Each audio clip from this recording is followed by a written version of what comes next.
હોસ્પિટલમાં hand wash technique ખૂબ જ અગત્યની પ્રક્રિયા છે, કારણ કે ફ્રીક્વન્ટલી તમારે હેન્ડ વોશ કરવાના આવશે. કોઈ પણ પ્રોસિજરની પહેલા અને પ્રોસિજર પછી હેન્ડ વોશ કરવા જરૂરી છે. નસના નસ કપાયેલા હોવા જોઈએ.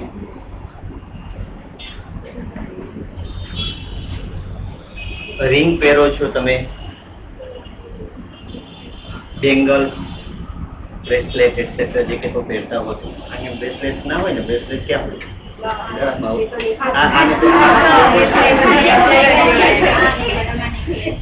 હાથમાં જે કંઈ પહેરતા હો તમે, એક્સેસરીઝ જે કંઈ હોય એ કોન્ટામિનેટેડ નહીં થાય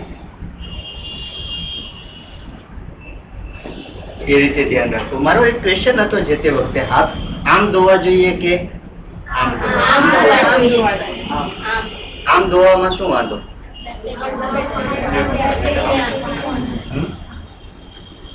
કોણીથી નીકળી ના જાય? કઈ રીતે? યસ,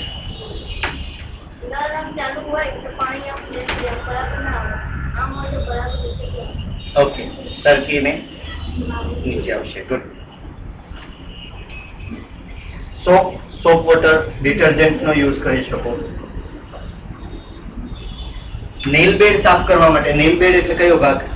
આ ભાગ સાફ કરવા માટે શું કરો છો? બ્રશ યુઝ કરશો. બે ફિંગર્સ વચ્ચેની જગ્યા છે એ પ્રોપરલી ક્લીન થવી જોઈએ. આ કોન્ટામિનેટેડ એરિયા ગણાય. અહીંયા ખાસ માઇક્રો ઓર્ગેનિઝમ જેમાં, અને આપણે ધોઈએ ત્યારે લગભગ નથી ધ્યાન આપતા. તમે કેટલી બહેનો અને ભાઈઓ નાય છે ત્યારે હાથ પ્રોપરલી ધોવે છે આ બેડ સાથે, આ ફિંગર સાથે ના બસ સારું છે. બાકી દરેકની આદત હોતી નથી. હેન્ડ વોશમાં પણ આપણે કદાચ આમ ધોઈએ, બરાબર, મોટા ભાગે આમ ધોઈએ, વચ્ચેના પાર્ટને આપણે કન્સિડર કરતા નથી. હેન્ડ વોશિંગમાં એ અગત્યનો ભાગ છે.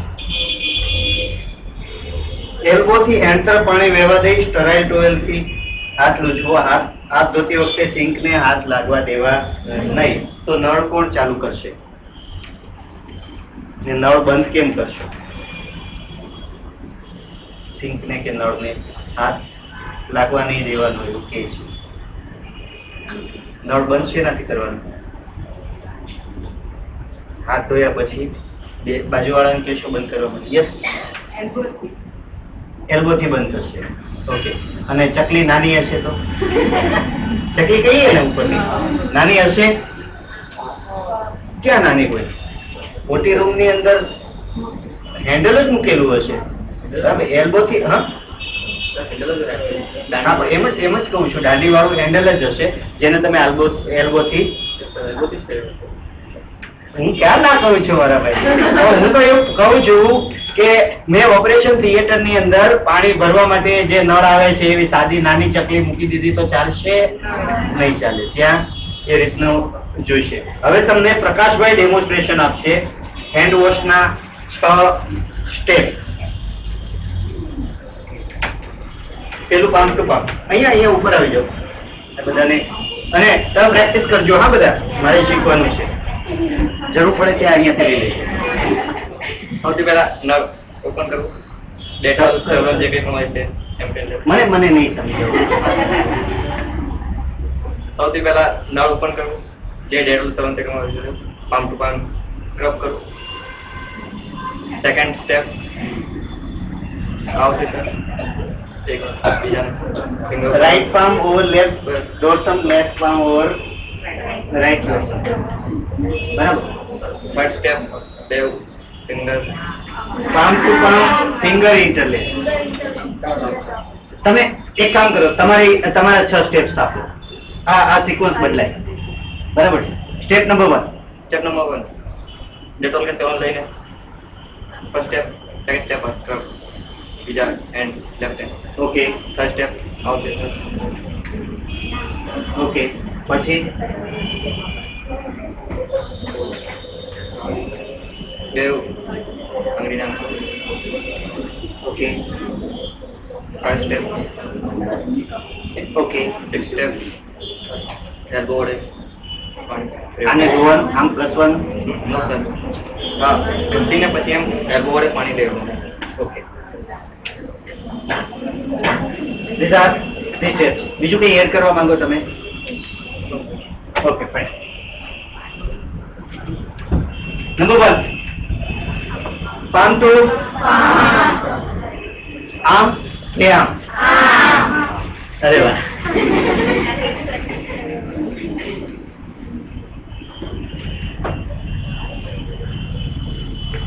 આમ નહીં. ઓકે then જમણી હથેળી ડાબા હાથના ડોર્સલ પર. અરે વાહ. then reverse બધાને આવડે છે ને? Okay good. ફિંગર્સ ને ઇન્ટરલોક બંને હથેળી બરાબર. then અંગૂઠો ક્યાં હશે?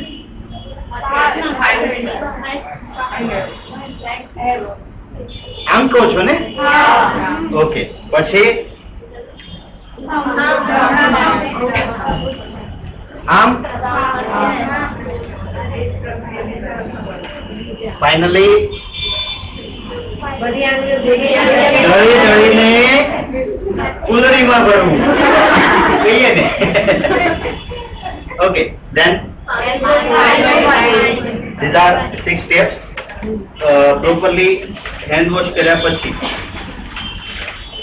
માસ્ક ટેકનિક પણ થઈ ગઈ છે બહેનો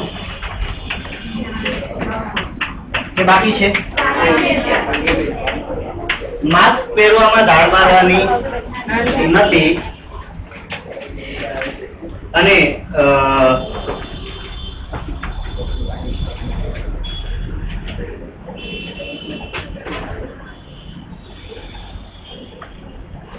માસ્ક બાંધતી વખતે ફક્ત દોરીને ટચ કરવું, માસ્કને નહીં. અને હવે તો યુઝ એન્ડ થ્રો માસ્ક આવતા હોય છે. ઓટીની અંદર તમે પેલું રેગ્યુલર બાંધો, બાકી તો સાદા યુઝ એન્ડ થ્રો માસ્ક આવતા હોય છે રબર વાળા. પહેરી લીધું. Technique gown technique.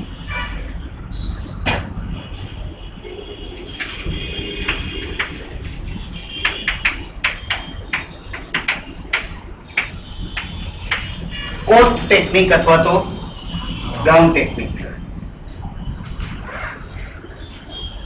ગાઉન લેતી વખતે અંદરનો ભાગ પકડો અને પહેલા બંને હાથ નાખી પીઠ પાછળની દોરી બાંધવી. બહારથી પકડશો કે અંદરથી? ગાઉનને અંદરથી. શા માટે? અંદરનો ભાગ કોન્ટામિનેટ થવાનો નથી. બરાબર છે. ગાઉનને ક્યાંથી પકડો છો? અંદરથી પકડશો. આસિસ્ટન્ટની જરૂર પડે ખરી ગાઉન પહેરતી વખતે? ગાઉન પહેરાવવા માટે આસિસ્ટન્ટની જરૂર પડે છે. રેગ્યુલર બેઉ બાંયમાં હાથ નાખી પાછળના ભાગમાંથી પીઠ પાછળથી દોરી બાંધી દેવાની રહેતી હોય છે. પાછળનો ભાગ બરાબર ઢંકાય છે એની કાળજી લેવી. કામ કરતી વખતે એલ્બો સુધી બાયો ઉપર ચડાવી લેવી અને એ નીચે ઉતરે નહીં એની કાળજી રાખવી. આઇસોલેશન રૂમમાંથી બહાર આવ્યા બાદ ગાઉન કાઢીને અંદરનો ભાગ અંદર અને બહારનો ભાગ બહાર રહે એ રીતે મૂકવું. શર્ટ રિમૂવ કરો તો શર્ટ બે રીતે રિમૂવ થાય. એક તો રિવર્સ થઈ જાય આખો, બરાબર, કાઢી લો છો ત્યારે, અથવા તો એમ જ બહાર ખેંચી અને બહારનો ભાગ બહાર જ રહેવો જોઈએ, અંદરનો ભાગ સ્પ્રેડિંગ નહીં થાય ઇન્ફેક્શનનો. એટલા માટે ગાઉન કાઢવા માટે કમરના પટ્ટાને હળવો કરવો, પીઠ પાછળની ગાંઠ છોડી ગાઉન કાઢી બીનમાં મૂકવું, હાથ ધોઈ નાખવા. ઓપરેશન થિયેટરમાં ગાઉન જાતે ગદી બાંધવું જોઈએ નહીં. આ ગાઉન ધ્યાન કઈ આવશે? ગ્લોવ્સ. ગ્લોવ્સ ટેકનિક થઈ ગઈ છે કે બાકી છે?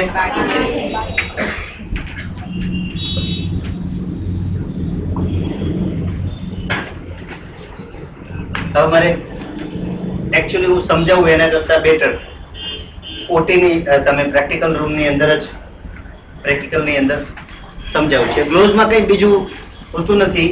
તમારા જે 6 નંબર 7 નંબર કઈ સાઈઝના આવે ભાઈ નંબર ગ્લોવ્સના? ગ્લોવ્સની સાઈઝ આવશે 6 નંબર આવે, 7 નંબર આવે. તમારે જે સાઈઝ લાગુ પડતી હશે એ નંબરના ગ્લોવ્સ લઈ અને યુઝ ઇટ. 2 પ્રકારના ગ્લોવ્સ આવશે. એક ડિસ્પોઝેબલ ગ્લોવ્સ હોય, ડિસ્પોઝેબલ હશે એ યુઝ કરી અને થ્રો કરી દેવાના હશે, અને નોન ડિસ્પોઝેબલ ગ્લોવ્સ હશે એને આવદર સ્પ્રેડ કરી અને તમે યુઝ કરી શકો.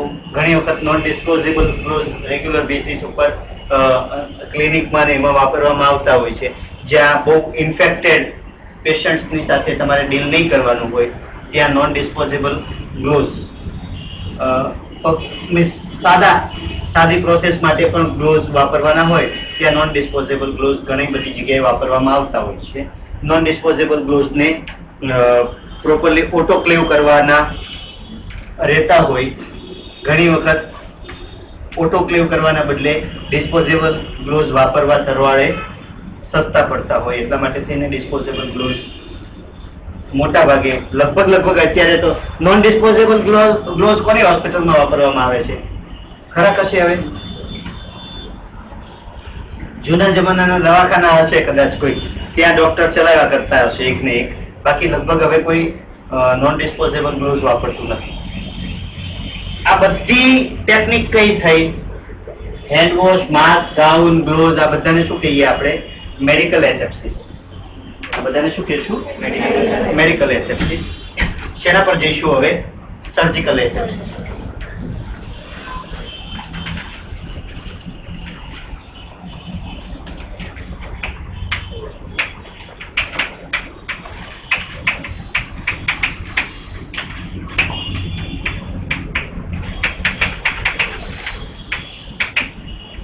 સ્ટરીલાઇઝેશન.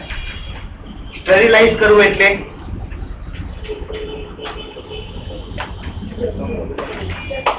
માઇક્રો ઓર્ગેનિઝમ એ પેથોજેનિક હોય, નોન પેથોજેનિક હોય, સ્પોર હોય, ઈંડા સ્વરૂપે બધાને જળમૂળમાંથી નાશ કરવો એને શું કહીએ છીએ? સ્ટરીલાઇઝ કરવું.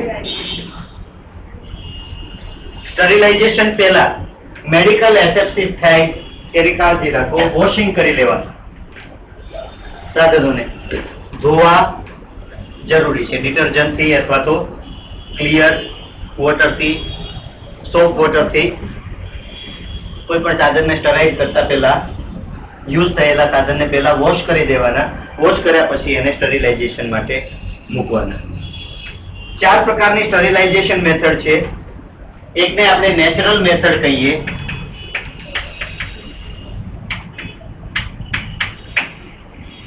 Natural sterilization method is sunlight, direct sunlight. Heating method, ગરમી સૂર્ય પ્રકાશની અંદર તડકામાં સુકવવા માટે મૂકી દેવાનું. નેચરલ મેથડની અંદર બેડપાન છે, પછી ગાદી, તકિયા, બરાબર, બેડ આર્ટિકલ્સ જે તે પણ હશે એ બધાને તમે તડકામાં સૂકવી દેશો. નેચરલી માઇક્રો ઓર્ગેનિઝમ નો નાશ પામશે. અને આ પદ્ધતિ આપણે સ્ટરીલાઇઝેશન સિવાય એ પણ ઘણી બધી જગ્યાએ ગૃહસ્થીની વસ્તુમાં આ પદ્ધતિ વાપરતા હોઈએ છીએ.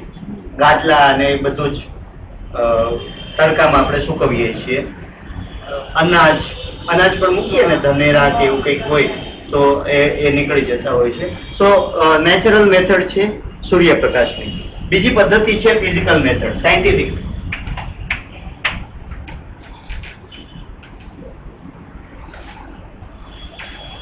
બીજી પદ્ધતિ કઈ છે? Physical method. This is scientific method.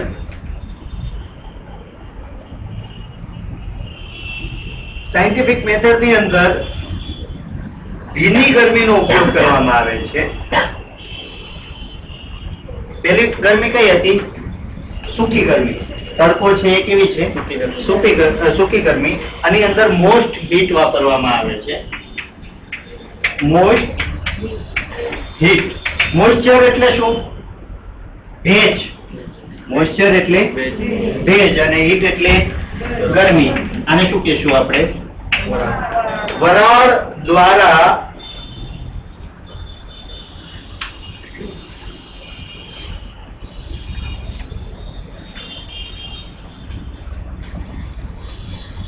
અથવા તો ડાયરેક્ટ પાણીમાં વરાળ દ્વારા ઓટોક્લેવિંગ કરવામાં આવે અથવા તો બોઇલિંગ વોટર. આને શું કહેશું આપણે? કાં તો સાધન સામગ્રીને સ્ટરીલાઇઝરમાં નાખી અને તમે ગરમ કરો છો. પાણી ઉકળતા પાણીમાં સાધન સામગ્રી નાખી દઈ અને એને ગરમ કરો છો, ઉકાળો છો 10 મિનિટ સુધી 100 ડિગ્રી સેલ્સિયસ. 100 ડિગ્રી સેલ્સિયસ એ 100 ડિગ્રી સેલ્સિયસ કોને કહીએ આપણે? જ્યારે પાણીમાંથી વરાળ બનવાનું શરૂ થાય ત્યારે એને શું કહીએ છીએ આપણે? 100 ડિગ્રી તાપમાન. 100 ડિગ્રી તાપમાન પર 10 મિનિટ સુધી સાધન સામગ્રીને ઉકાળવાની પદ્ધતિને બોઇલિંગ કહીએ આપણે. પાણીની અંદર સાધનો ઇમર્જ હોવા જોઈએ, ડૂબેલા હોવા જોઈએ. એનેમલ આર્ટિકલ્સ હશે બધા ઉકાળવા જોઈએ. એનેમલ આર્ટિકલ્સ એટલે શું એની ડિટેલ્સમાં હું પછી જઈશ. જે સાધનોને ગરમ પાણીમાં રાખવાથી નુકસાન થતું નથી, એને બોઇલિંગ કરવાથી જે તે સાધનોને નુકસાન થતું નથી, એવા એનેમલ આર્ટિકલ્સ તમે બધા ઉકળતા પાણીમાં શું આવશે? મોટા ભાગે પ્લાસ્ટિકની સિરીઝ, તો રબર ગ્લોવ્સ, હા કે ના, કપડા, એનિમલ આર્ટિકલ્સ લો ખાલી. સ્ટીલ ઇન્સ્ટ્રુમેન્ટ, બધા સર્જિકલ ઇન્સ્ટ્રુમેન્ટ, બધા મતલબ મોટા ભાગના સર્જિકલ ઇન્સ્ટ્રુમેન્ટ શેમાં આવશે? બોઇલિંગમાં તમે મૂકી શકો. આની અંદર તીક્ષ્ણ ધારવાળા સાધનોને સ્ટરીલાઇઝ કરવા બોઇલિંગમાં મૂકવા જોઈએ નહીં, બીકોઝ એની ધાર ઘસાઈ જાય છે. બોઇલિંગ કરતા સારો ઉપાય કયો હોય છે? હંમેશા ઓટોક્લેવિંગ. કારણ કે પાણીને ગરમ કરીને એમાં તમે જે કે પણ ટેમ્પરેચર મળે છે એ ટેમ્પરેચર વરાળમાં પણ મળવાનું છે. એટલે autoclaving is a better solution. Surgical ઇન્સ્ટ્રુમેન્ટ્સને ઓટોક્લેવ કરવામાં આવતા હોય છે. આની અંદર 121 ડિગ્રી ટેમ્પરેચર,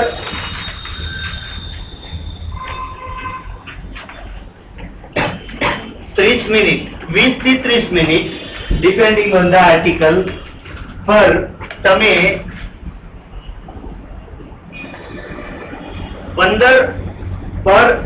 15 લ્યુબ્સ પર ઇંચ સ્ક્વેર એટલે કે 1 કિલોગ્રામ પર સેન્ટીમીટર સ્ક્વેરની સ્ટીલ વપરાય છે. આ જે મેજરમેન્ટ આપેલું છે એ વરાળના દબાણનું છે. વરાળનું દબાણ એટલે સીટી ક્યારે વાગશે? અંદર એક પ્રેશર આવશે ત્યારે. એટલા માટે એને પ્રેશર કુકર કહીએ છીએ, બરાબર? એનું મેજરમેન્ટ હોય કે ભાઈ ચોક્કસ ઘન સેન્ટીમીટરમાં કેટલા પ્રમાણમાં વરાળ સમાયેલી છે. એને શેમાં માપીએ છીએ આપણે? એકમને શું કહીએ? એલવી પર ઇંચ સ્ક્વેર. મારા ધ્યાનમાં નથી અત્યારે. એલવી ને શું કહીએ? Anyone from science class? મને ભૂલાઈ ગયું. કિલોગ્રામ પર સેન્ટીમીટર વેઇટ અને વેઇટ ને ન્યૂટન ને ઘણું બધું આવતું હોય છે. મને કાલે એક બહુ મજાનો જોક વાંચ્યો મેં. એક જો જોક્સ કહું અથવા તો સ્ટોરી કહું એટલે બધાના કાન આમ સીધા થઈ જાય. એક બિઝનેસમેન સ્કૂલની બહાર ઉભો હતો. બીજો એનો મિત્ર નીકળ્યો તો કે તું ઉભો અહીંયા કેમ ઉભો છે? તો એક હું ટીચરની વેઇટ કરું છું. ટીચરનું શું કામ છે? કે મારે ટીચરને પૂછવું છે કે alpha, beta, gamma theta theta આ બધું ધંધામાં ક્યાં કામ લાગે? તમે ભણાવવામાં અમારું દહીં કરી નાખેલું, પણ જીવનમાં alpha beta gamma theta theta ક્યાં કામ લાગે? કોસ અને sin ને sin ને કેટલું બધું આવતું ને.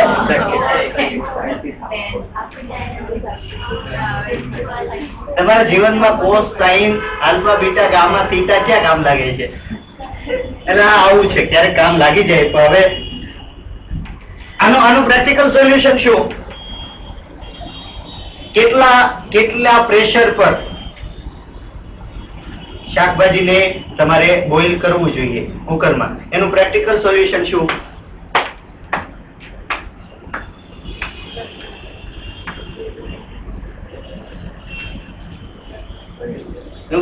પ્રેક્ટિકલ સોલ્યુશન એ કે વાઈફ કુકર મૂકી દે, બરાબર, અને પછી હસબન્ડ ને એવું કે ચિંટુના પપ્પા 4 સીટી થાય પછી કુકર ઉતારી દેજો, ગેસ બંધ કરી દે. This is the practical solution.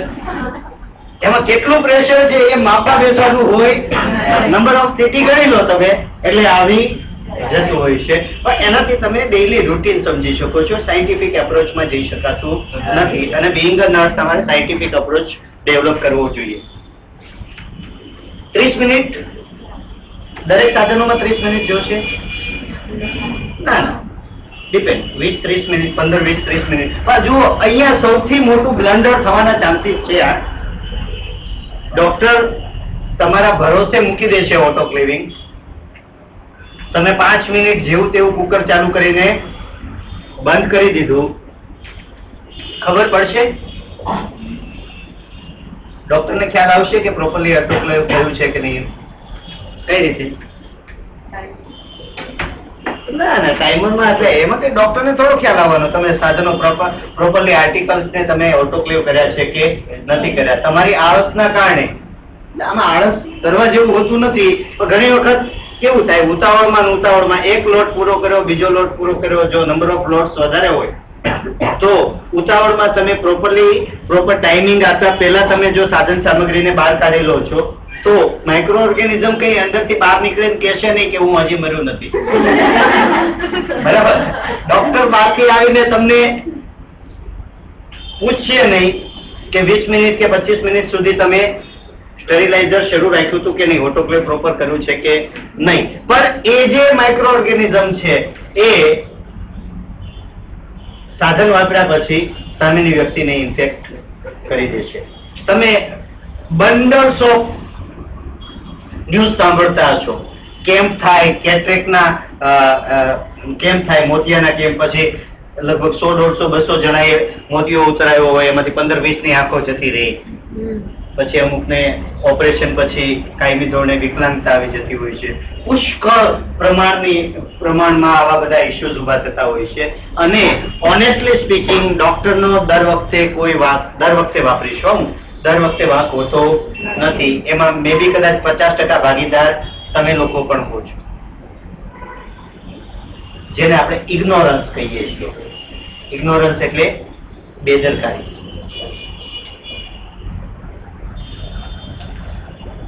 Over કોન્ફિડન્સમાં ક્યારેય જશો નહીં. મેં અગાઉ પણ જણાવ્યું છે ઘણી વખત આપને કે મને કંઈ થાય નહીં, મને ઇન્ફેક્શન લાગે નહીં, અથવા તો ઇન્ફેક્શન તો કંઈ આમાં તો કંઈ મને નથી લાગતું કોઈ બેક્ટેરિયા હોય, જવા દો એમ જ.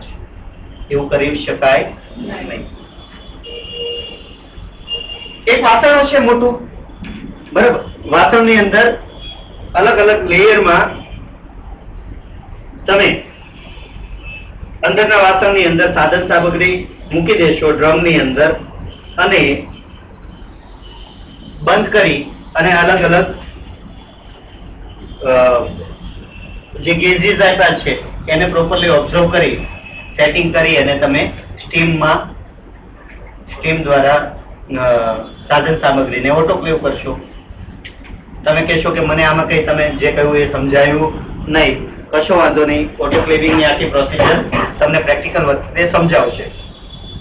બાકી છે થઈ જશે, વાંધો, it's not a big issue. Autoclave છે આપણે પાસે. જુઓ કઈ રીતનું છે સાધન. પ્રેશર રેગ્યુલેટરી ડિવાઇસ હશે,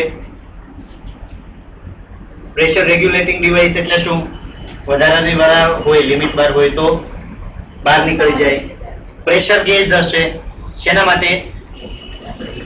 દબાણ બરાબર છે કે નહીં, કેટલું છે એ તમે જોઈ શકો. એ સિવાય સેફ્ટી વાલ્વ હશે.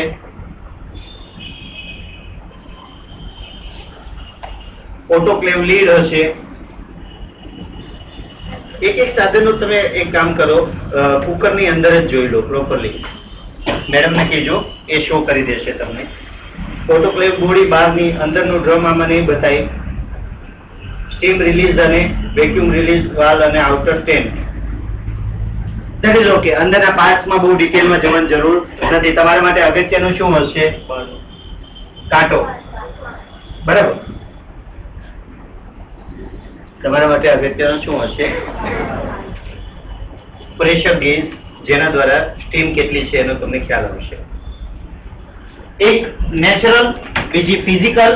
ફિઝિકલ એટલે વિથ વોટર, બોઇલિંગમાં અને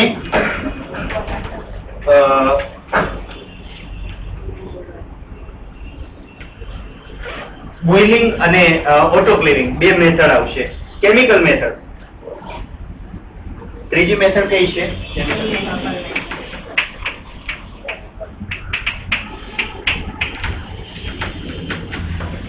કેમિકલ ત્રણ પ્રકારના હોય: ઘન, પ્રવાહી અને વાયુ. ફોર્માલિન આવશે. ફોર્માલિન ટેબ્લેટ. તમે પેલું કપડાની અંદર મિથેનોલ શેને ટેબ્લેટ મૂકીએ છીએ આપણે? ડામરની ગોળીને મિથેનોલ કહીએ ને આપણે. બરાબર. શું હોય છે? ઓટોક્લેવિંગ નથી એ, બરાબર છે, પણ એનાથી શું થાય છે? એક તો ઓર્ડર નીકળી જાય, ગંધ. બરાબર. અને નાના જીવ જંતુ હશે એ ત્યાં જમા થશે નહીં. એ જ રીતે ફોર્માલિનની ટેબ્લેટ આવતી હોય છે. લાઇસોલ, ડેટોલ વગેરે લિક્વિડ આવતું હોય છે. અને ફ્યુમિગેશનમાં ફોર્માલિનનો ગેસ આવતો હોય.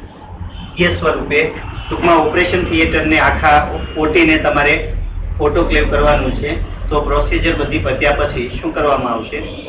ફ્યુમિગેશન કરવામાં આવતું હોય છે. ત્રણ પ્રકારના કેમિકલ આવશે: ઘન સ્વરૂપમાં, પ્રવાહી સ્વરૂપમાં અને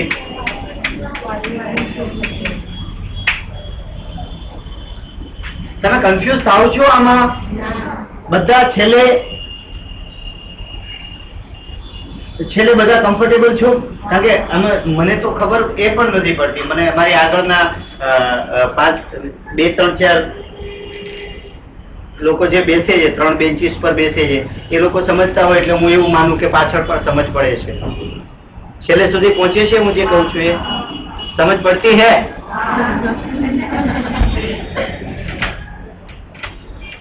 રેડિયેશન ખર્ચાળ મેથડ છે, રિસ્કી પણ છે.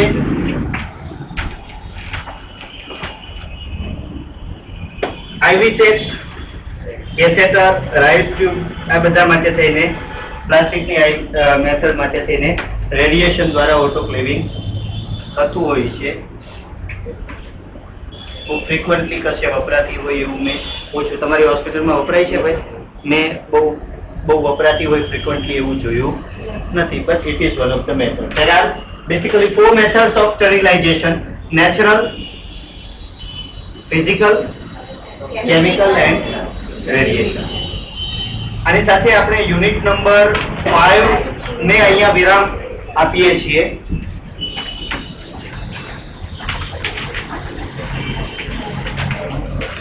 યુનિટ નંબર 6 પર જતા પહેલા તમને એ પૂછવાનું રહેશે મારે. આમાં લખવાની જરૂર નથી ને? ઓકે. કે તમારી ટેસ્ટ કેવી છે? ખરાબ કે બહુ ખરાબ? સારી? વાંધો નહીં. આમાં 12ના ક્વેશ્ચન્સ કેટલા આવ્યા કે જે આપણી ચર્ચા ના થઈ હોય? બુકમાં નહીં હોય એવા ઘણા આવ્યા હશે, પણ ચર્ચા નહીં થઈ હોય એવા નહોતા ને? નીકળ્યા કોઈ એવા? છેલ્લે 106 નંબરનો બેચ ને કે 112 તમારો વાંચતાથી બેનો આવી છે. હું વાંચતા એટલે હું સેપરેટ નથી કરતો. હા, પણ તમારું કેટલું બાકી રહી છે એ કોને મને હવે 5 યુનિટ પૂરા થયા. અહીંયા તમે આવ્યા ત્યારે ચોથું શરૂ કર્યું કે વચ્ચે હતા કશે? ત્યાં કેટલું કમ્પ્લીટ થયેલું? કોઈ એક બેન ઉભા થઈને કોને મને જરા પ્લીઝ, હું ત્યાં આવું સાંભળવા માટે. બોલની. ચોથું યુનિટ ત્યાં પૂરું થઈ ગયેલું અને અહીંયા આવ્યા પછી ચોથું ચાલુ જ હતું અને કશે પ્રોબ્લેમ નથી થયો ને? ઓકે, હવે 1, 2 અને 3 નું રિવિઝન કરવાની કઈક વાત થઈ હતી આપણી. એ નથી કર્યું ને? નથી કરવાનું ને? તમારે એટલી ઇલેક્ટ્રિસિટી બચે. રિવિઝન કરવાનું હોય તો 2:30 વાગ્યા પછી આવી અને લેક્ચર્સ જોઈ લો. તમે જરૂર છે નક્કી કરી લેજો. જરૂર હોય તો આવજો, આવો તો વેલકમ, નહીં આવો તો શું કહેવાય? આવો તો વેલકમ, નહીં આવો તો વેલકમ એવું કહેવાય. બરાબર, તમને તમારા માટે લાગુ નથી પડતું. N2 મિડવાઇફરીમાં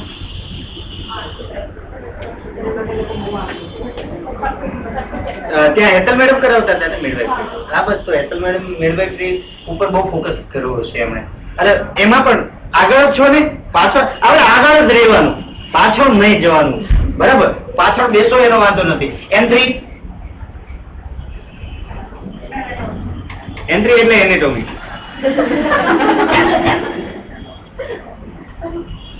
ચાલેલું છે પેલું યુનિટ. અત્યારે તમારું ક્યાં સુધી પહોંચ્યું? પૂરું થઈ ગયું પેલું યુનિટ? ક્યાં ખબર નહીં મળે. પેલું પૂરું થઈ ગયું. સેકન્ડ છે બાકી અને અહીંયા પેલું જ ચાલે છે હજુ. તો એનો મતલબ શું થયો?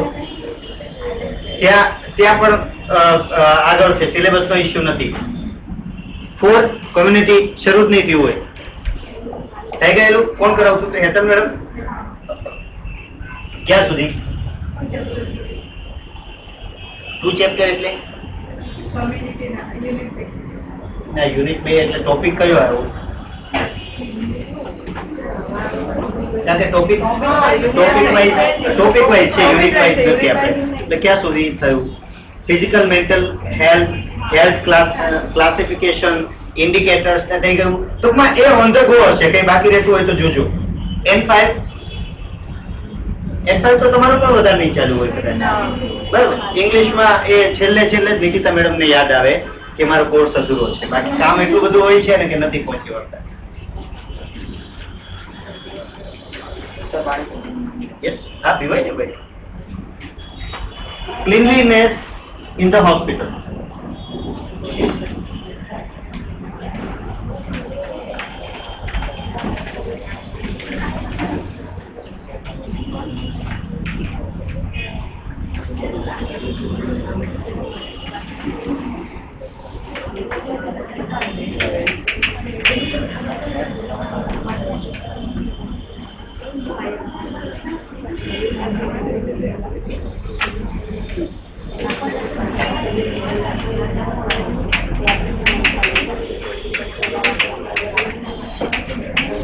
કયો ડિપાર્ટમેન્ટ જોડાયેલો હશે? ક્લિનિંગની એક્ટિવિટી સાથે જોડાયેલા ડિપાર્ટમેન્ટને શું કહીએ છીએ? સાફ સફાઈ રાખવી જોઈએ હોસ્પિટલમાં. આના વિશે કઈ મારે ભાષણ આપવાની જરૂર નથી. શા માટે? મોદી સાહેબે ઘણું આપ્યું છે. એનાથી તો આપણે આગળ જઈ શકાય નહીં.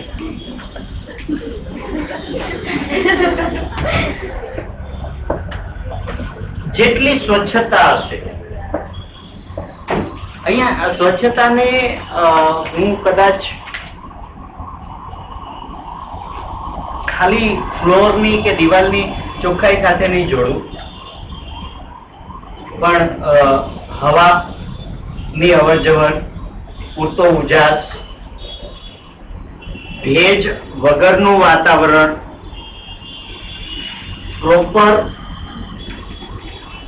એવું એટમોસ્ફિયર કે જ્યાં કોઈ પર્ટિક્યુલર સ્મેલ ના આવતી હોય. હોસ્પિટલનો સૌથી મોટો પ્રોબ્લેમ કયો? હોસ્પિટલની એક ટિપિકલ સ્મેલ હોય છે, અને જે હોસ્પિટલમાં ગયા પછી જ્યાં તમને કોઈ એવી ટિપિકલ સ્મેલ નહીં જોવા મળે અથવા ઓછી જોવા, કારણ કે મેડિસિનના કારણે આવવાની તો છે, એ તો ફેક્ટ છે, બરાબર છે, પણ શક્ય હોય એટલી તમે એને ઓછી કરી શકો એ ત્યારે તમે હાઉસકીપિંગની અંદર વ્યવસ્થિત છો એવું કહેવાય. ડસ્ટિંગ પ્રોપરલી થવું જોઈએ. ડસ્ટિંગ એટલે ઝાડુ મારવું, બરાબર છે. ડસ્ટિંગ પ્રોપરલી થવું જોઈએ. દેન ક્લીનિંગ પ્રોપરલી થવું જોઈએ. વોશિંગ જે કે પણ સાધનોનું પ્રોપરલી કરવાનું હોય એ થવું જોઈએ. ઝાડુ પોતા રેગ્યુલર મરાવવા જોઈએ.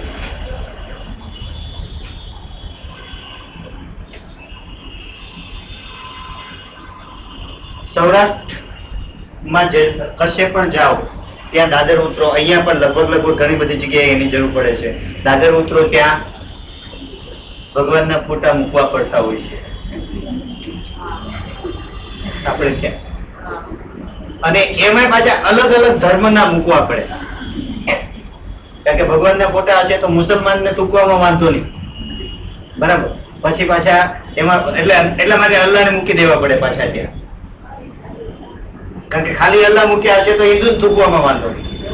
આપણી માનસિકતા બહુ હલકી માનસિકતા, આપણે બધા બહુ મોટા કોલર ઊંચા કરીને ફરતા હોઈએ છીએ, પણ સંસ્કૃતિની બાબતમાં આપણે રીચ નથી. આપણે બહુ પુઅર છીએ, બહુ વીક છીએ. આપણે બીજા ધર્મને માન નથી આપી શકતા. ધર્મને બાજુ પર મૂકી દઈએ આપણે, પણ જનરલાઇઝ થઈને વાત કરીએ તો ભગવાનનો ફોટો ક્યારે મૂકવો પડશે મારે? સીધી રીતે હું થૂક્યા વગરનો રહીશ નહીં. મને ધર્મથી ડરાવવામાં આવશે તો કદાચ હું માન આપવાની ગણતરીએ ત્યાં નહીં થૂકું. આપણે ત્યાં ટોયલેટ, ટ્રેનની અંદર ટોયલેટ હશે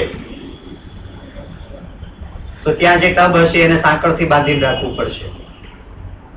આપણે ત્યાં પરબ બનશે પાણીની, પણ એની સાથેનો ગ્લાસ હશે. એનો મતલબ એવો થયો કે મફતમાં પાણીની પરબ તમે શરૂ કરી છે, તો પબ્લિક એટલી મફતિયા છે, પબ્લિકના લોકો કે જે લોકો દાન ધર્મ કે સેવાકીય પ્રવૃત્તિ હશે ત્યાંથી પણ ચોરી કર્યા વગર રહેવાના.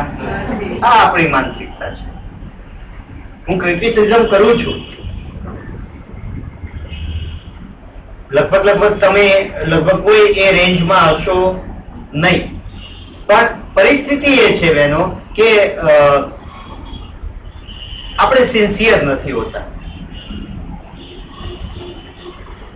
આપણે જે ઓર્ગેનાઇઝેશનમાં જઈએ છીએ, આપણે જે દુકાનમાં જઈએ છીએ, આપણે જે મંદિરમાં જઈએ છીએ, ત્યાં સ્વયં શિસ્ત જેવું લગભગ કશે રહેવા દેતા નથી. C, there are two types of discipline.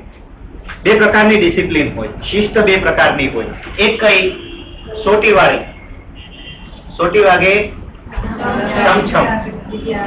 ચાર રસ્તા પર ટ્રાફિક, આ વિદ્યાલય રમઝમ, એ પદ્ધતિમાં હું અત્યારે નહીં જઈ શકું અને મારે જવું જોઈએ નહીં, અને હું માનતો નથી.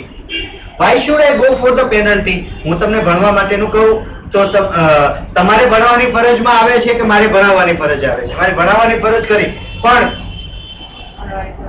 એને કન્ફર્મ કરવાનું કામ તમારું છે. હું હોમવર્ક આપું અને તમે નહીં કરો તો એ you are going to be there in a loss. એ સિન્સિયરિટી હોવી જોઈએ. ટ્રાફિક સિગ્નલ પર જો 3 લાઇટ મૂકી છે તમે, તો ત્યાં ટ્રાફિક પોલીસ શા માટે મૂકવો પડે? જો ટ્રાફિક લાઇટ મૂકી છે તો ટ્રાફિક પોલીસ શા માટે મૂકવો પડે? ટેકનિકલી સ્પીકિંગ ટ્રાફિક પોલીસની ત્યાં સિગ્નલ પર કોઈ જરૂર હોવી જ નહીં જોઈએ. શા માટે જરૂર પડે છે? કારણ કે આપણી શિસ્ત પેનલ્ટીની રસીદ ફાટે ને એ ડરના કારણે છે, નહીં કે મારે ત્યાં ઉભા રહેવું જોઈએ, એ મારી નાગરિક તરીકે ફરજ છે, એના કારણે આપણી શિસ્ત હોતી નથી. જ્યારે સ્વયં શિસ્ત કોને કહેવાય?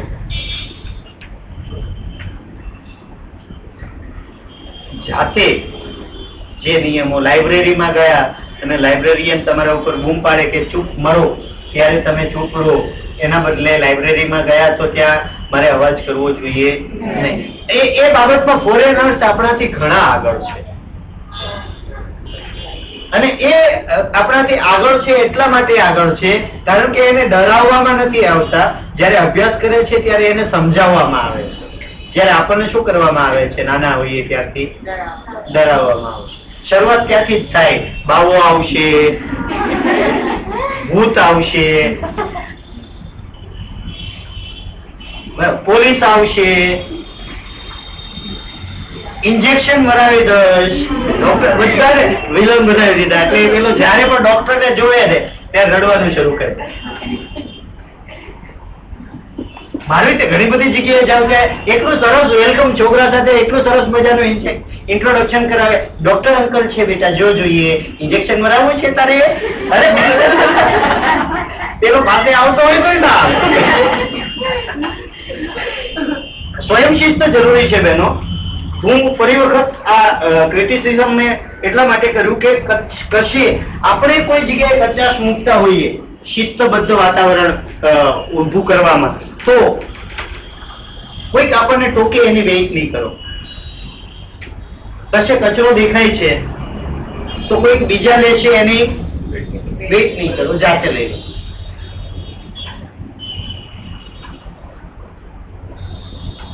અંજલિબેન ને મળ્યા તમે? કે લગભગ બધા મળ્યા હશો ને અંજલિ મેડમ ને, કે નહીં? અંજલિ મેડમ લીવ પર છે, રજા પર છે. નથી મળ્યા તમે કોઈ? તમે બધા જૂનું એડમિશન થયું હોય એવું કોઈ નથી. અંજલિબેન ને કોણ ઓળખે છે વાંચતાવાથી? અંજલિબેન ની બહુ સરસ મજાની આદત છે. અમે બહાર જઈએ, she is my sister, cousin છે મારી, અને મને બહુ ટોકતી. કશે કંઈક બહારથી લીધું હોય ને પછી રોડની પેલી બાજુ નાખીએ તો એ આખા દિવસ ફરીને આવીએ ને એટલું એક કોથળીમાં ભેગું કરે, જેટલું આવે એટલું બધું. ચોકલેટ ના રેપર, પછી કંઈક ફ્રૂટ ખાધું હોય તો એ જે કે બધું જ કોથળીમાં ભેગું કરે ને પછી ડસ્ટબિનમાં નાખી દે. જ્યારે ઇન્ક્લુઝિવ ઓફ મી આદત એવી હોય, શું કરીશું? ફેંકી દઈશું બહાર. નાની નાની બાબતોમાં ધ્યાન રાખવામાં આવે તો એ એક વખત એક મહાન રાષ્ટ્રનું નિર્માણ કરતું હોય છે. અને પોતાનો ફાળો ભલે નાનો લાગે, કદાચ તમે એમ કહો કે હું એક ખાલી કચરો ફેંકું છું તો એનાથી શું ફેર પડે, તો બધા જ આવું વિચારે છે. એટલા માટે થઈને બહુ મોટો ફરક પડતો હોય છે. બધા જ એવું વિચારે કે હું મારું નાનકડું યોગદાન આપું સ્વચ્છતામાં. આ લાંબુ લેક્ચર એટલા માટે કરી રહ્યો છું કે ભાજપ સરકાર કે કોંગ્રેસ સરકાર કે પર્ટિક્યુલરલી પાર્ટીની વાત નથી કરતો, પણ પર્ટિક્યુલરલી છેલ્લા 3 વર્ષની અંદર જો એક સારો પ્રોજેક્ટ મને ગમ્યો હોય એવો પ્રોજેક્ટ હોય, કેટલા અંશે સફળ થશે એ બીજા નંબરની બાબત છે, પણ સ્વચ્છતાના આગ્રહ ઉપર સ્વચ્છ ભારત મિશનની શરૂઆત જે થઈ છે આપણા દેશમાં, સેનિટેશન સહિતના દરેક બાબતોમાં, સાફ સફાઈની બાબતમાં સ્વચ્છ ભારત મિશનના કારણે એક ઓવરઓલ અવેરનેસ આવશે. તમારામાંથી મને એક કેટલી બહેનો અને ભાઈઓ એવું માને છે કે 3 બાળકો તો હોવા જ જોઈએ? બે વાળા હાથ ઊંચો કરજો જરા. 2 બાળકો હોવા જોઈએ. ઓકે. 1 વાળા? ઓકે. બાકીના બધા 4, 5, 6 વાળા હાથ ઊંચો નહીં કર્યો એ ઘણા બધા હાથ ઊંચો નથી કર્યો કે બાળક લગ્ન જ નથી કરવા એવા છે. એવા જ એટલે જરા હાથ ઊંચો કરો જે મેરેજ કરો, કારણ કે એના સૌથી પહેલા થશે એ નક્કી છે. જે કે છે ને મારે મેરેજ નથી કરવા, એના મેરેજ સૌથી પહેલા થતા હોવું છે. આજથી 20-30 વર્ષ પહેલા, 15 વર્ષ પહેલા કહેશો તો પણ ચાલશે, માનસિકતા એ હતી કે 3 બાળકો કે 4 બાળકો હોય તો ચાલે, સારું, વાંધો નહીં. અમે બી અમારા 2 બરાબર પરિવાર નિયોજનનું આખું જે કેમ્પેઇન ચાલ્યું વર્ષોથી ચાલતું આવે છે, ત્યારે હવે આપણી માનસિકતા ધીમે ધીમે જનરેશન 2 કે 3 જનરેશન બદલાયા પછી માનસિકતા એવી સેટ થઈ છે કે એક જ બાળક અથવા વધીને 2. એ જ રીતે શરૂઆત થઈ છે સ્વચ્છ ભારત મિશનમાં. વર્ષો સુધી ચાલશે, પેઢી બદલાઈ જશે. કદાચ મારી આદત છે રોડ ઉપર ફેંકી દેવાની વસ્તુને, હું કદાચ નહીં બદલાવ, પણ મારો સન પહેલેથી જોયા કરશે સ્વચ્છ ભારત મિશનનું જે હેમરિંગ થયા કરશે, એના કારણે એની આદતમાં રોડ ઉપર વસ્તુ ફેંકવાની આદત આવશે નહીં. એટલે લાંબા ગાળે કોઈ પણ સરકારી યોજનાઓ હોય કે કોઈ પણ સારો ઉદ્દેશ હોય એની લાંબા ગાળે અસર થતી જ હોય છે. એટલે બીજી કોઈ બાબતોમાં હું મોદી સાહેબને અથવા તો કેન્દ્ર સરકારને ફેવર કરું ના કરું, નથી કરતો એવું કહેવાનો મતલબ નથી, પણ બીજી બધી બાબતો ચર્ચાનો વિષય હોઈ શકે. એમાં દરેક વ્યક્તિનો અંગત મંતવ્ય. નોટબંધી કરવી જોઈતી હતી કે નહોતી કરવી જોઈતી, બરાબર. કાલા ધન વાપસ આયા કે નહીં આયા, બરાબર. બેંક ખાતા ખોલવા જોઈતા હતા કે આ બધી વસ્તુ અલગ અલગ હોય છે. સર્જિકલ સ્ટ્રાઇક થાય કે નહીં થાય, અલગ અલગ હશે, પણ આમાં તો લગભગ બધા જ સંમત થશે કે સ્વચ્છતા બાબત જે જનજાગૃતિનું આંદોલન છેડાયેલું છે એ બિલકુલ યોગ્ય નિર્ણય છે અને એમાં આપણે દરેકે પોતાનો સહયોગ આપવો જોઈએ. મારું છેલ્લું સેક્શન કદાચ કોઈ નેતા ભાષણ આપતા હોય એવું થઈ ગયું, બસ આપણા માટે કામનું છે અને દરેક નાગરિક માટે આ કામનું છે. બીકોઝ ઘણી વખત નાગરિક તરીકે આપણે સરકાર પાસેથી અપેક્ષા એવી રાખતા હોઈએ છીએ કે બધું સરકાર જ કરે. આપણે કરવાનું છે સરકાર અને સહકાર આપવાનું કામ કોનું છે? રાજપૂતો. એટલે બહેનો નેક્સ્ટ સેશન ની અંદર હાઉસકીપિંગ યુનિટ કમ્પ્લીટ કરીશું.